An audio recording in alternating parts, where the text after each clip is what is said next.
ಸಾಲದ ಹಣ ಕೇಳಿದ್ದಕ್ಕೆ ಜಾತಿ ನಿಂದನೆ ಮಾಡಿ ಚಾಕುವಿನಿಂದ ಮಾರಣಾಂತಿಕ ಹಲ್ಲೆ ಮಾಡಿದ್ದ ಅಪರಾಧಿಗೆ 2ನೇ ಹೆಚ್ಚುವರಿ ಜಿಲ್ಲಾ ಮತ್ತು ಸೆಷನ್ ನ್ಯಾಯಾಲಯ 2.5 ವರ್ಷ ಕಾರಾಗೃಹ ಶಿಕ್ಷೆ ಹಾಗೂ 12,000 ದಂಡ ವಿಧಿಸಿ ತೀರ್ಪು ನೀಡಿದೆ. ದಾವಣಗೆರೆ ನಗರದ ಡಿಸಿಎಂ ಟೌನ್ಶಿಪ್ ನಿವಾಸಿ ಸಿಎಂ ಅಣ್ಣಪ್ಪ ಶಿಕ್ಷೆಗೆ ಗುರಿಯಾದ ಅಪರಾಧಿ.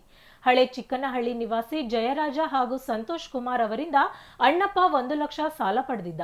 2013ರ ಏಪ್ರಿಲ್ 13ರಂದು ಹಣ ಮರಳಿ ಕೇಳಿದ್ದಕ್ಕೆ ಸಂತೋಷ್ಗೆ ಜಾತಿ ನಿಂದನೆ ಮಾಡಿ ಜಯರಾಜನ ಎದೆಗೆ ಚಾಕುವಿನಿಂದ ಇರಿದು ಗಾಯಗೊಳಿಸಿದ್ದ. ಈ ಸಂಬಂಧ ಕೆಟಿಜೆ ನಗರ ಪೊಲೀಸ್ ಠಾಣೆಯಲ್ಲಿ ಪ್ರಕರಣ ದಾಖಲಾಗಿತ್ತು. ಈ ಬಗ್ಗೆ ವಿಚಾರಣೆ ನಡೆಸಿದ ನ್ಯಾಯಾಧೀಶ ಆರ್ಎಸ್ ಪ್ರವೀಣ್ ಕುಮಾರ್ ಶಿಕ್ಷೆ ನೀಡಿ ತೀರ್ಪು ಪ್ರಕಟಿಸಿದ್ದಾರೆ. ಸರ್ಕಾರದ ಪರ ಸರ್ಕಾರಿ ಅಭಿಯೋಜಕ ಜಯಪ್ಪ ವಾದ ಮಂಡಿಸಿದ್ದರು.